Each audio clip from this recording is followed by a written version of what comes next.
Olá pessoal, tudo bem? Estamos aqui com mais um episódio do Conexão Criativa, o podcast de aquecimento do World Creativity Day Ponta Grossa. E a gente está com um convidado bem legal aqui hoje, vamos fazer um bate-papo sobre criatividade. Ele que é facilitador e sócio da RDB Criatividade, ele foi líder criativo do World Creativity Day Ponta Grossa aqui ano passado, ele que trouxe o projeto aqui ano passado e a gente participou. E ele atua no Brasil inteiro, com palestras, com facilitações voltadas para a criatividade mesmo, que é o Rodrigo de Barros. Então, bom dia aí, cara. Bom dia, tudo bem? Tudo certo, correria. Cara, se quiser fazer uma apresentação geral aí de quem é Rodrigo de Barros. Puxa vida, aí nossa, vai 3 horas só nisso, Cris. Mas enfim, profissionalmente eu me defino como essa pessoa que trabalha com educação, né? Com educação e dentro da educação, especificamente na educação corporativa, com foco em desenvolvimento de criatividade das pessoas e da cultura de inovação das empresas.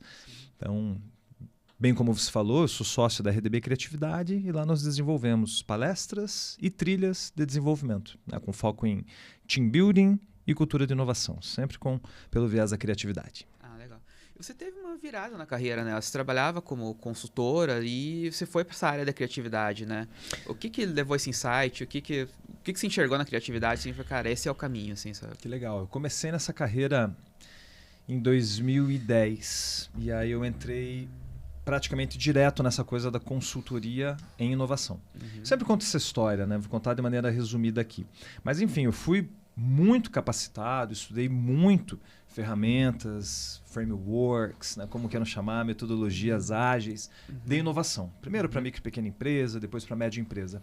Mas o ponto de virada, eu lembro muito bem, já foi em 2011, quando eu estava prestando consultoria para uma microempresa, com várias ferramentas de inovação importantíssimas, necessárias. Mas em dado momento dessa consultoria, o empresário, ele desabou na minha frente chorando. Né? Desabou no meio do atendimento. Ele, não, vamos fazer isso, vamos imaginar aquilo, aqui por conta disso, vai para lá, tal.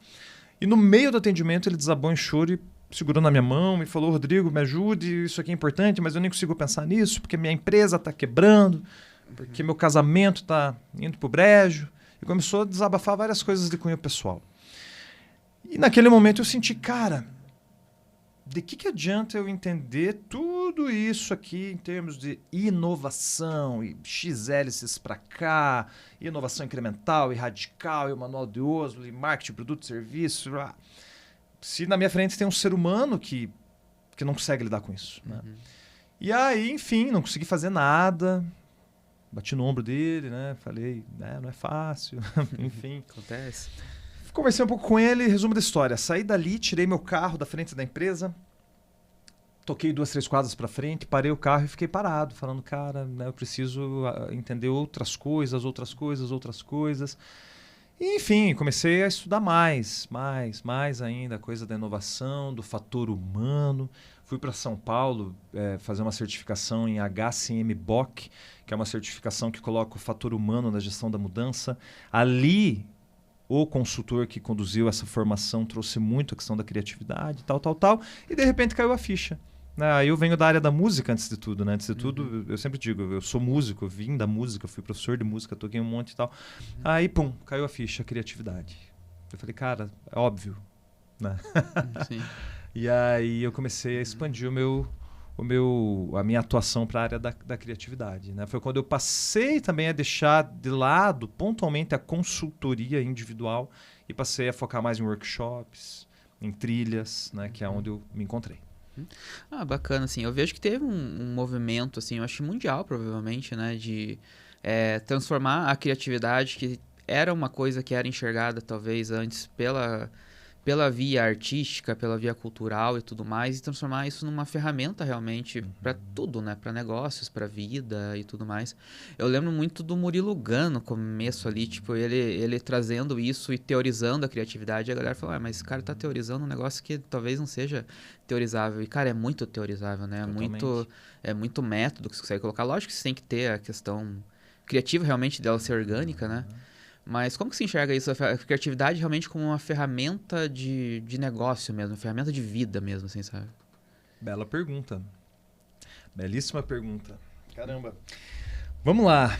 Nossa, eu enxergo a criatividade pelo campo do sentimento, né? Eu sempre falo isso, né? Eu me baseio muito na psicologia da criatividade, na neurociência da criatividade, em especial com o Antônio Damasio, que é neurocientista português. Então são algumas das referências que eu estudo, que eu trago para a minha área de atuação. E aí, quando a gente coloca a criatividade, primeiro que é importante destacar uma coisa, deixa eu fazer um parênteses, né? No mundo da educação corporativa, ou no mundo da consultoria, no mundo do empreendedorismo, tem uma galerinha que sempre fala assim, menos teoria, mais prática, desvalorizando a teoria. Sim. A teoria é maravilhosa e ouso dizer, mais importante do que a prática.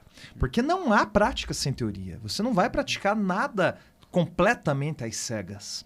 O mínimo de teoria você tem que ter. Vou explorar uma caverna. Você tem que ter o mínimo de teoria sobre aquela caverna. Que bicho que tem lá? Que perigo que tem lá? Qual que é o trajeto? Isso é teoria, né? Então, a teoria é maravilhosa, né? Então, sim, a criatividade, como você bem colocou, é super teorizável e tem que ser. Trazendo para o mundo dos negócios e para a vida, como você falou, nós temos, né, via principalmente a psicologia da criatividade, que estuda a fundo esse fenômeno desde os anos 50, N práticas que nós podemos adotar. Dentro dos negócios, aí o foco é no bem-estar e na ideação. E na vida também é relacionado ao seu bem-estar, mas à sua própria existência e autoconhecimento. Porque quando a gente fala de criatividade, a gente fala de confiança, a gente fala de memória, a gente fala de autoestima, né, de segurança psicológica, né? E quando a gente fala de criatividade para inovação aplicada aos negócios, a gente fala de trazer bem-estar para as pessoas, para os colaboradores, para os funcionários, e a partir desse bem-estar, confiança, e a partir da confiança, a geração de ideias, matéria-prima da inovação. E aí, enfim, tem N ferramentas, uma que eu adoro, que vem dos anos 70, e é incrível, Cris. Vem dos anos 70 essa ferramenta, cara, e quase ninguém conhece. Quando eu digo quase ninguém, é desde a empresa não tão estabelecida quanto... por exemplo, a Mitsubishi. Eu fiz um trabalho com a Mitsubishi, tanto na indústria em Catalão, quanto na diretoria na presidência em São Paulo. E aí eu coloquei o Scamper, que é a ferramenta que eu ia citar. Né? Que nada mais é do que S, substituir, C, combinar, A, adaptar, M, modificar. E aí uma série de questionamentos em cima do projeto para que aquele grupo de lideranças desbloqueie criativamente. Né? Então essa é uma ferramenta que a gente gosta de aplicar muito. Uma outra abordagem que eu tenho usado muito é a liderança regenerativa, que é uma abordagem, de certa forma, vanguardista, que parte do seguinte ponto. Passamos do ponto. Adoecemos em função da pressão excessiva. Então, quais boas práticas de liderança contribuem para regenerar a saúde mental das pessoas? E aí a criatividade aflorar. Então, a criatividade é extremamente ampla. Ela não vai do ponto A para o ponto B. Ela vai de A a Z em combinações infinitas, né? Então, tem muita coisa. Legal. E assim, você comentou das facilitações, workshops e tudo mais. Cara, o que uma empresa busca, assim, quando ela te contacta, assim, sabe? Como que foi esse processo, assim, de você começar a oferecer esses workshops e tudo mais? O que as empresas... O que sentia a necessidade das empresas? O que elas buscavam, assim, quando te contratavam? Primeiramente, a boa e velha motivação, né? Sim. Sempre, tanto que em dado momento, e eu acho que você acompanhou isso, Cris, numa época ali que foi o ponto de virada. Eu sempre digo, o ponto de virada principal da minha carreira foi em 2018. E a galera começou, enfim, acho que porque eu sou um pouco expansivo e dizem que sou risonho pra caramba e tal, as pessoas começaram a falar, Rodrigo, você não pode ir lá motivar as pessoas, né? E eu sempre tive uma aversão e continuo tendo. A motivação barata, essa motivação dos livros de autoajuda barata que a gente vê por aí, né? Seja foda, infodere-se, sabe? Aquela coisa toda. Essa motivação eu nunca botei fé, nunca achei digna. Então eu ficava, não, motivação não, vou lá provocar o pessoal, motivação não, vou lá provocar o pessoal, né? Resumo da história, as pessoas começaram a me chamar porque queriam dar algum tipo de chacoalhão nas pessoas. Algum tipo de chacoalhão nas pessoas. Mas aí vem uma coisa curiosa. Como eu nunca fui esse cara, esse guru da motivação, aí como alguns até tentaram me colocar, eu comecei a literalmente chocar alguns contratantes e algumas audiências. Porque numa época da minha vida eu também abordava esse tema com uma certa raiva que eu tinha, né? Momentos da vida. E aí eu comecei a entender, cara, não é essa motivação, mas também é motivação, criatividade. Sim. Né? E aí entra um outro ponto, né? Eu comecei a estudar mais sobre isso, né? Fui lá para São Paulo, fiz uma pós em medicina comportamental, que é uma área do conhecimento que mistura fisiologia, psicologia, biologia e filosofia. Olha a viagem. Né? Para eu entender um pouquinho, né? Sobre a questão criativa do ponto de vista neurológico, psicológico, etc, etc, etc. E aí sim a questão da motivação por uma questão hormonal, espiritual, né? Enfim, o ponto de virada foi esse, né? As pessoas começaram a me procurar para motivar pessoas. Eu primeiro resistia a isso, e aí eu chegava e, na verdade, eu desmotivava, porque eu tinha um discurso bem deprimente, da questão da pressão, da questão da depressão, etc, etc, etc. Hoje, eu continuo abordando esses temas, que eu acho que são cruciais. Sim. Mas a gente coloca de uma outra maneira, com mais esperança, com mais... brilho no olho, né? Então, hoje, a principal palestra que eu faço, por exemplo, ela tem um momento que a gente realiza um determinado número, porque é uma palestra com números artísticos, percussivos, e o público fica deprimido. Você sente no ar, assim, Cris. Sabe que começou animado, tal, o povo tá na fossa. Mas dali a pouco a gente começa a ressignificar aquilo, mostrando um outro lado, como lidar com aquilo, e todo mundo sai feliz, né? Resumo, as pessoas começaram a me procurar mais por isso, porque sentiram aquilo que a estatística já comprova. As pessoas estão, de modo geral, adoecidas em função do trabalho. Isso é um negócio que é muito perceptível, assim, né? Como talvez o mercado ele tenha acelerado de uma forma e cada vez foi acelerando, trazendo ferramenta e a gente tendo que ser produtivo o tempo inteiro e produtividade por produtividade. Tem agora esses, não sei se acompanha, que tem aqueles coaches mirins agora, né? A galera que infelizmente eu já vi. Tem, né? Que eles falam, não, mas eu vou na escola aprender forma de Bhaskara, o que eu vou ganhar com forma de Bhaskara? Eu vou pra escola pra ensinar o professor a ganhar dinheiro, sabe? E necessariamente, sim, cara, a educação, a escola, tudo que a gente faz, necessariamente não são coisas simplesmente pra você ganhar dinheiro, é pra você não ser um idiota, na verdade, né? Que você aprende a pensar, né? Exato. E é muito doido isso, né? Como a gente vinha numa aceleração e, cara, as pessoas estão vendo agora, cara, talvez a gente tenha que desacelerar, talvez a gente tenha que pensar um pouco mais, a gente tem que pensar criativamente. É todo um processo que está acontecendo no mundo relacionado a isso que tende a crescer cada vez mais, né? Tende a crescer cada vez mais, mas é um movimento que sofre com certos lobbies também que tentam desvalorizar essa pauta, né? Por exemplo, né, eu vou colocar um dado e aí eu vou fazer o contraponto disso, né, que é aí que eu quero chegar. Por exemplo, Estados Unidos, tido como primeiro mundo, mega desenvolvido, muita gente quer mudar para lá. Nos Estados Unidos, primeiro, que a Cracolândia que existe na área próxima a Hollywood é maior que a de São Paulo. Começa por aí. Esse é um dado importantíssimo, né? Mas ok, não era o dado que eu queria falar. Veio esse agora, vou falar outro, né? Nos Estados Unidos, morrem aproximadamente 120 mil pessoas por ano em função de trabalho excessivo. Nos Estados Unidos, morrem mais pessoas por trabalhar excessivamente do que acidente de trânsito. Mais um dado. Nos Estados Unidos, movimenta-se na segunda-feira pela manhã mais cardiologistas. Na segunda-feira de manhã, existem mais cardiologistas disponíveis no sistema de saúde norte-americano. Por quê? Porque as pessoas infartam mais domingo à noite e segunda cedo. Por quê? Porque a semana está começando. A gente tem que trabalhar. Então, assim, existem N evidências que a coisa espanou. E aí, do outro lado, nós vemos, o contraponto que eu quero fazer, discussões valiosíssimas. Que tal reduzir a carga horária de trabalho? Redução de jornada. Oh, meu Deus, como assim? Isso diminuirá a produtividade? Não, existem N estudos que mostram que em certos nichos, em certos mercados, se você trabalha menos, você produz mais. Porque você está descansado, você está regenerado, você tem foco. Né? O foco não vem do excesso de produtividade, o foco vem de você conseguir equilibrar essa coisa, não é? Descansar, aquele negócio tudo.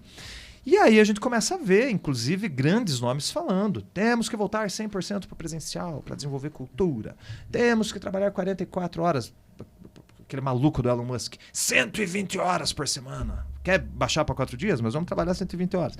Então, assim, a gente começa a ver alguns cenários que sim, é um tipo de lobby, né? Até a questão do mercado imobiliário. Poxa, claro que tem que voltar para o presencial, a gente tem que justificar os prédios cheios. Sim. tem isso também. Então, assim, a gente está começando a ver discussões e sintomas que, de alguma forma, ganharam mais visibilidade com a pandemia. Aí a pandemia meio que evidenciou isso tudo. Então, sim, é uma pauta que vem acontecendo, mas do outro lado tem muita gente lutando contra. E aí eu tenho entrado em muitas grandes empresas com essa discussão e é muito nítido, é sempre assim, com certa delicadeza, digamos assim, para não chocar. Porque, inevitavelmente, no grupo de 20, 30, 40, 50 pessoas, terão 20, 30 que defendem que as coisas continuem sendo como são, produtividade máxima e trabalhando, por exemplo, presencial, e outros que não. Pô, é bom relaxar um pouco. Não, pois é, essa questão que você comentou até do home office é um negócio que a gente passa bastante ali, escuta muita coisa bastante nisso, né? Uhum. Porque teve todo um movimento, não, vamos pro home office, e depois vem todo um lobby contra ele ali, que é até bem agressivo, né? Quem trabalha home office é preguiçoso, não rende e tudo mais, né? E, cara, assim, a gente tá no home office lá na empresa vai fazer 4 anos já que a gente tá no home office, sabe? E eu acho que a gente nunca produziu tanto com isso, assim. E eu tenho noção que, assim, não é para todo mundo, não é todo mundo que encaixa, não é toda indústria que pode fazer isso, né? Não é todo segmento. Só que para alguns segmentos isso funciona super bem e não é porque você tá trabalhando em casa que você trabalha menos. Às vezes você trabalha mais focado, você tá mais confortável no teu ambiente, né? Total. E tem muito esse lobby, assim, e tem muito influenciador que bate muito forte nisso, né? E, assim, é difícil de entender. É lógico que a gente vive hoje no mundo de redes também, que ali também é o tempo inteiro performance, é o tempo inteiro você ser agressivo com outros pensamentos diferentes, porque isso engaja, isso acaba movendo as pessoas, né? Mas existem formas diferentes de trabalhar, existem formas diferentes de ser produtivo e de você não lidar com o teu colaborador como se fosse uma criança, né? Basicamente, né? Que você tem que ficar olhando o tempo inteiro para ele que ele vai render, né? Exatamente, fazendo microgerenciamento. Isso, o mercado às vezes acaba sendo cansativo por isso, assim, sabe? Acaba sendo cansativo por esses lobbies, essas verdades absolutas que tem no mercado, que às vezes a galera pensa, cara, se eu questionar isso aqui, sabe? Sempre foi dessa forma, e por que eu não... O que eu não posso fazer diferente, né? E Exato. O pensamento criativo, o pensamento de inovação é basicamente isso, né? É basicamente isso, né? Por isso que vira e mexe, né? No mundo da criatividade, você sabe, a gente fala, né? Viva a revolução criativa. Porque quem trabalha com criatividade, como é o seu caso, como é o meu caso, extrapola a questão de gerar ideias para ter uma inovação disruptiva. Isso é importante, isso é massa. Sim. Mas não é só isso. Quando a gente fala de viva a revolução criativa, a gente está falando talvez da maior inovação disruptiva que esse mundo precisa hoje, que é uma mudança de cultura global, de pensamento sobre a produtividade tóxica. Né? É fato.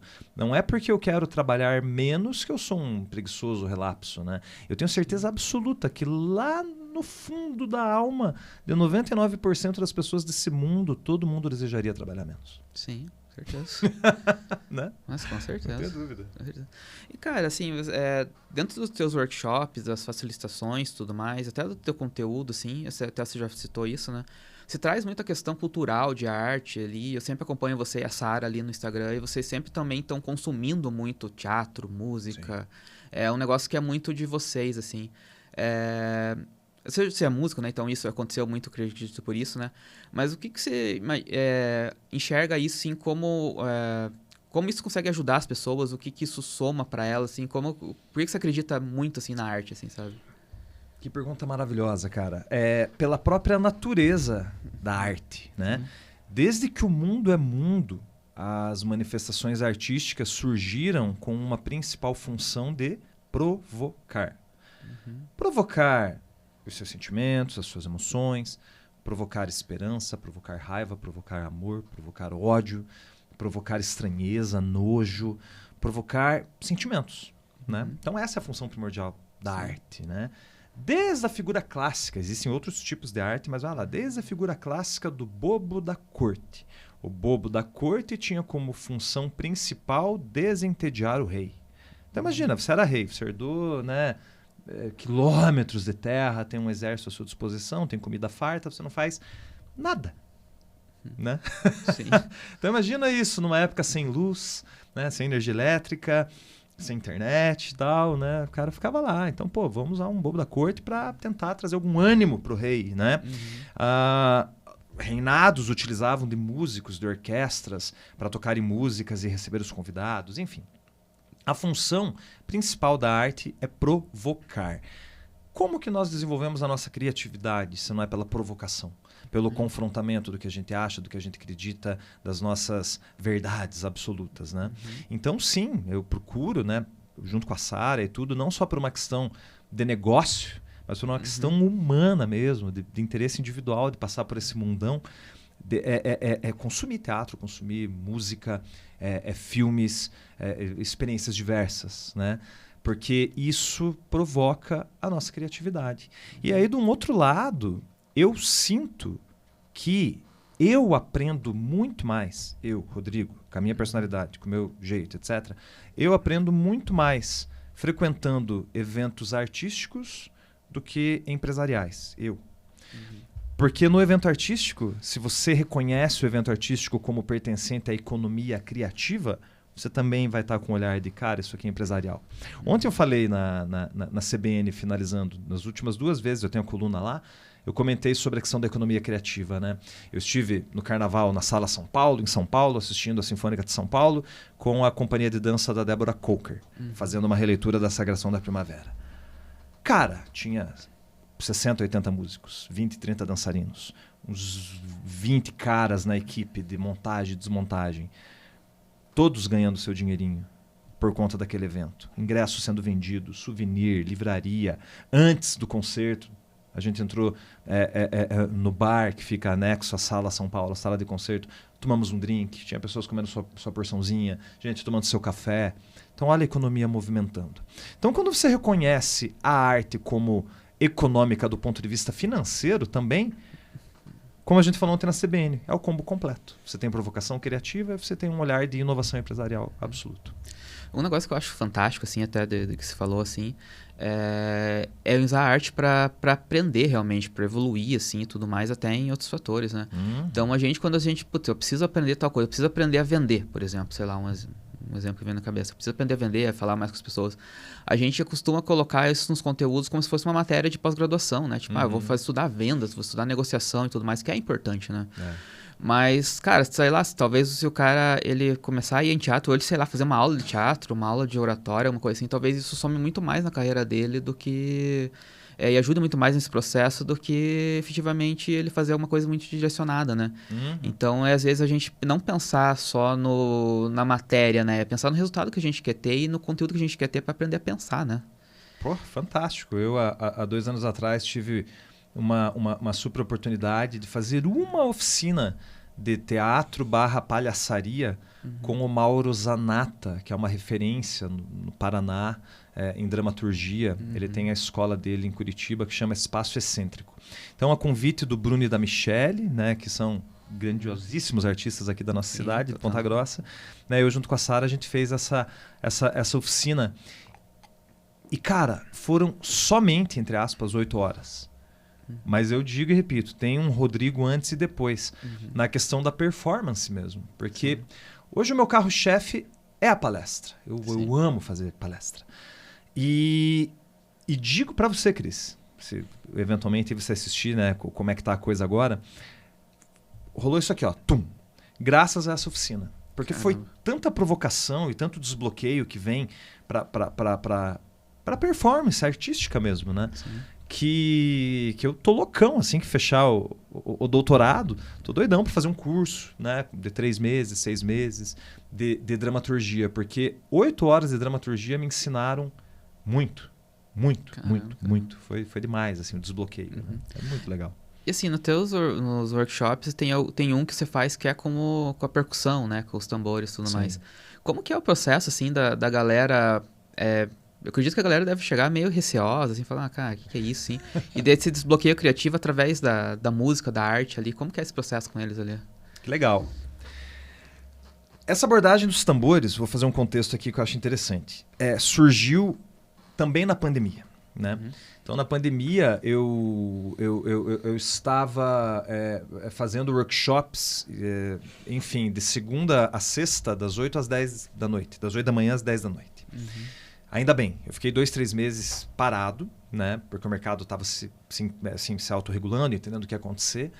A hora que o mercado de educação corporativa viu que o online era a saída, pá, abriu, né, um monte de demanda. Enfim, onde é que eu quero chegar? Dali um tempo eu tive uma estafa mental. Eu literalmente tive o tal do burnout. Né? E aí quando eu estava voltando a recuperar minhas ideias, eu pensei, cara, quando eu voltar para o presencial, eu preciso fazer algo diferente disso aqui, né? Então faz tal, agora vamos fazer grupinhos, agora vamos discutir o tema, agora cada grupo cria... Que é legal, mas é... Né? Aí eu lembro, estava no meu escritório, naquela ocasião meu escritório estava com a minha bateria montada, né? Que eu toco bateria, e estava lá montada. Aí eu olhei para a bateria, eu brinco, né? A bateria olhou para mim e piscou. Falei, cara, eu vou começar a desenhar algumas intervenções usando tambores para criatividade, né? Tem tudo a ver, lógico, né? E fiz um primeiro rabisco, enfim, fizemos uma aqui, uma ali, tal. Costumo brincar também, hoje a gente já deve estar na 29ª versão da palestra. Junto com isso, nas palestras, e eu já explico o que acontece efetivamente, alguns contratantes começaram a falar, Rodrigo, não daria para fazer uma versão de 4 horas para engajar as pessoas? Bom, caiu outra ficha. Cara, team building, usando tambores. Aí eu fui pesquisar o assunto. Existe desde os anos 90 uma metodologia chamada Drum Circle, que é círculo de tambores, puxada principalmente por um arte educador chamado Arthur Hu, que entra nas maiores empresas do mundo fazendo intervenções com tambores para liderança, de maneira educativa, né? Estudei o método do cara pra caramba, comprei os livros lá, pá. Como eu já vendo a música, foi fácil fazer as adaptações. E aí é isso que rola. A gente entra, a palestra é o que mais sai, né? Uma palestra super interativa. E aí o pessoal chega, sim, pensando, o que vai acontecer? Alguns acham que vai ser uma escola de samba, porque nesse mercado existe, e é super legal, né? Escolas de samba dentro do mundo corporativo, mas não é o nosso caso. E aí a gente traz os tambores como uma grande metáfora do ritmo da vida e da sociedade. Como eu digo, tudo é ritmo, né? O falar é ritmo, o andar é ritmo, o comer é ritmo. Tudo é ritmo. E aí, esse ritmo frenético nos leva aonde? E aí nós temos intervenções percussivas, com arte educadores, né, músicos, né, e educadores, que são nossos parceiros na RDB, que cristalizam esse aprendizado, né? Então, nós usamos do ritmo para as pessoas sentirem o caos. Nós usamos do ritmo para as pessoas sentirem o desacelerar. Nós usamos do ritmo para demonstrar a perda da criatividade. Então, nós temos ali um momento que os nossos percussionistas tocam muitas notas e ritmos coloridos. Então, é a criança criativa. Aí, à medida que a gente ganha idade, vai perdendo criatividade. A gente representa isso ficando bem mecânico. Então, é um jeito de você gerar memória pela aprendizagem. Cris, você sabe, hoje tudo é muito líquido, né? Então as pessoas ouvem, passam o feed, e esquecem de muitas coisas. A minha preocupação como educador foi colocar os tambores para que as pessoas não se esqueçam. Entendeu? Sim. Então não se trata de, vou inovar porque ninguém está usando tambor nesse meio, vamos colocar tambor. Não. Tem uma função social educativa. O tambor, como os nossos clientes falam, bate aqui. E isso aumenta as chances de, pela neurogênese, pela ressinapse, as pessoas não esquecerem. É isso, é aprendizado visceral. Caramba, cara, é diferente, assim, cara. Nossa, deve ser uma transformação muito grande, assim. E as pessoas, assim, como é que elas saem, assim, depois, assim? O que se enxerga, assim, como é que elas ficam, assim, sabe? De modo geral, a maioria das pessoas saem esperançosas, algumas muito felizes, tem muita gente que chora. Eu não vou dar spoiler aqui, né? Mas essa palestra ela termina fazendo uma conexão que é a resposta para a seguinte afirmação que eu faço. Ninguém fica indiferente a um tambor. Ninguém. Você pode amar, você pode odiar, mas ninguém fica indiferente a um tambor. Por quê? Aí a pessoa entende isso no minuto final da palestra. E faz muito sentido. E eu não vou falar qual é o sentido agora, né? Que é assista. Não, não vou dar spoiler, né? Clica no Instagram, RDB Criatividade ali e bora lá. Mas aí muita gente chora, muita gente extravasa, muita gente realmente fica pensativo. É muito legal que muitas pessoas vêm dar ali o feedback ao final da palestra falando, cara, no meio da palestra eu pensei, o que esse maluco tá falando, o que esse discurso, o que é isso? Porque é um discurso anti-produtividade excessiva. E isso aí eu não escondo mais. Eu sou anti-produtividade excessiva. Sempre serei. Né? Por um mundo onde a gente trabalhe menos e aproveite mais a viagem. E aí, em dado momento, as pessoas não conseguem discordar daquilo. Né? A maioria. Né? Então elas saem super felizes, empolgadas, extasiadas. Vira e mexe, eu coloco um stories lá no Instagram relembrando de alguma palestra que alguém passou a me seguir naquela palestra. E aí fala, cara, foi transformador, ainda reverbera. Um dos feedbacks mais lindos, vai lá. Aliás, o feedback mais lindo que eu recebi foi uma palestra que nós fizemos na ACAT, em Floripa. E aí, dali um tempo, eu postei alguma coisa daquela palestra. A Ana veio, a participante, ela veio no meu Instagram e falou, Rodrigo, ela é de Minas Gerais, eu sei da história que ela veio falar comigo, e ela mora em Floripa há algum tempo, então ela vê a mãe pouco. Ela falou, Rodrigo, assim que terminou sua palestra, eu cheguei em casa e fiz uma vídeo com a minha mãe, fiquei 3 horas e meia conversando com a minha mãe e agradecendo ela por muitas coisas, porque desbloqueou muitas coisas em mim sobre a minha relação com ela, não sei o quê, blá, blá, blá. Então, assim, em algumas pessoas mexe num ponto que eu nem imagino que mexeu. Sim. Já encontrei com gente em evento empresarial, Rodrigo, quanto tempo? Eu não lembro quem é a pessoa, porque é muita gente por aí. Conheci você na palestra para tal empresa, agora não vou falar, né? Lá naquele evento. Falei, legal, e aí como é que estão as coisas lá? Não sei, me demiti depois da sua palestra. Contratantes, né? Cadê a câmera? Não leve isso a mal, né? Não leve isso a mal, mas enfim, é raro, mas acontece. Porque a pessoa fala, cara, não tá legal aqui, vou cair fora. Então as pessoas se movimentam. Sim, né? É bom até para a empresa isso, né? Ver que ela tá buscando outra coisa. O absenteísmo é ruim, né? Se a pessoa não tá feliz que sai, é bom pra empresa. Não, sim, total. E, cara, ano passado você teve o processo de trazer o World Creativity Day aqui pra Ponta Grossa, né, cara? Sim. E, cara, foi um baita evento que foi feito, a gente participou ali na parte de marketing e tudo mais, como inspirador também. E, cara, como que você conheceu o World Creativity Day? Por que você falou, cara, eu tenho que trazer isso aqui pra Ponta Grossa? Como que foi esse movimento, assim? Eu acompanhava o movimento como observador, né? Então, seguia lá as páginas, né, e tudo mais. Do World Creativity Day, World Creativity Organization, aquela coisa, né, que o Lucas puxou. Então, eu acompanhava. Há alguns anos eu estava acompanhando, né? Em um dado momento, eu percebi que o movimento, a comunidade, estava forte, né? Tava interessante. Pô, muita gente, muitos estados, cidades envolvidas. Que legal, né? Por que não colocar Ponta Grossa dentro disso, né? Então, basicamente foi assim. Quando eu senti, porque há um bom tempo eu observava que tinha maturado num nível legal e ninguém ainda tinha puxado em Ponta Grossa, eu me prontifiquei a fazer isso, né? Porque, como eu sempre falei, o barato do World Creativity Day é participar da comunidade, né? Total. Então, isso é muito legal, né? É você saber que a sua cidade, a comunidade da sua cidade está interconectada. Para mim, esse é o ponto-chave. Simultaneamente com outras cidades e outras pessoas. Porque naquele dia, e eu senti isso no passado, e você vai sentir esse ano e tudo mais, você sente que sintonizou, cara, com outras cidades, com outras pessoas, que tá todo mundo junto. Lá no Amazonas tem um malucão fazendo o Dia da Criatividade. Lá em Alagoas tem outro malucão fazendo. Aqui em Ponta Grossa tem um malucão fazendo. E você sente que está sintonizado. Tá todo mundo em movimento. Aí você pega o grupo ali no dia. Galera, já começou por aqui. Ó, tal coisa. E você vai acompanhando, né? O pessoal se movimentando no Brasil. E isso é maravilhoso. Então você coloca a cidade, a comunidade da cidade em um movimento sinérgico de criatividade. O processo foi muito legal. Foi muito bacana mesmo. Você sabe, né? E eu não sou muito da coisa do networking e tal.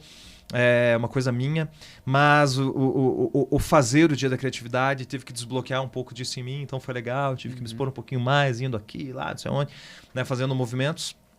Mas acima de tudo foi lindo, porque foi gratuito, foi de qualidade, foi de impacto, né? Então foi uma baita de uma ação social.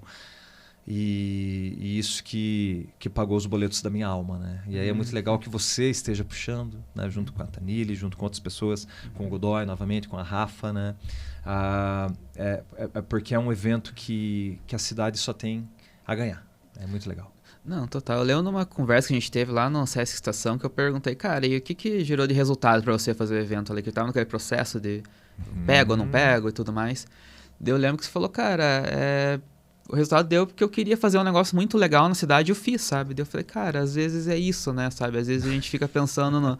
Puta, o que isso aqui vai me reverter de cliente? O que que... E cai naquela conversa que a gente teve, né? De tipo, produtividade. E, cara, tem sido uma puta experiência pra mim, por mais que eu faça evento já há um certo tempo, né, cara? Tem sido uma puta experiência, cara. Tô aprendendo mais ali do que se tivesse um monte de curso, assim, sabe? Porque, cara, eu tô vivendo na prática muita coisa, convivendo com a galera. A gente tem um grupo só dos líderes do Paraná lá, que a gente tem muita troca ali, assim, sabe? Líderes de outras cidades, então tá conectado nisso, assim, sabe? E dá um certo frio na barriga ali. Agora vai ter que entregar o negócio, mas, cara, você aprende muito nesse processo. E é engraçado que a gente vira embaixador depois, né? Porque, cara, eu já tô cutucando o pessoal de Umuarama pra fazer, o pessoal de Pato. Legal. Então, que, cara, pô, toda cidade tinha que ter esse projeto, né? Toda cidade tinha que movimentar ali. E, enfim, espero que um dia chegue a esse ponto, assim, né? Tomara. E você tocou num ponto muito importante mesmo, né? Qual é o resultado? O resultado. Quando a gente fica falando disso, de resultado, nesse mundo da produtividade que a gente vive, até pela semântica, né, de certa forma, da palavra, a gente coloca resultado atrelado à utilidade, né? Então, qual é o resultado útil disso? Qual é a utilidade disso? E utilidade é uma palavra dura, né? Para usar o termo de um dos filmes do Oscar, né? Brutalista, né? Utilidade, né? Importantíssimo, utilidade. Mas parece que se a coisa não é útil, ela não tem valor, né? Eu digo para você, eu não tive nenhum resultado útil com o Dia Mundial da Criatividade, mas eu tive vários resultados no campo da fruição, que é o oposto do útil, né? O Rubem Alves, que é um educador maravilhoso que nós tivemos no Brasil, ele sempre falava que a cabeça humana tem duas caixas, a caixa do útil, e a caixa do da fruição. E aí a gente precisa olhar para essa caixa do frui, que é fazer as coisas simplesmente por fazer. Por exemplo, eu sei que você é um cara que gosta de música, né?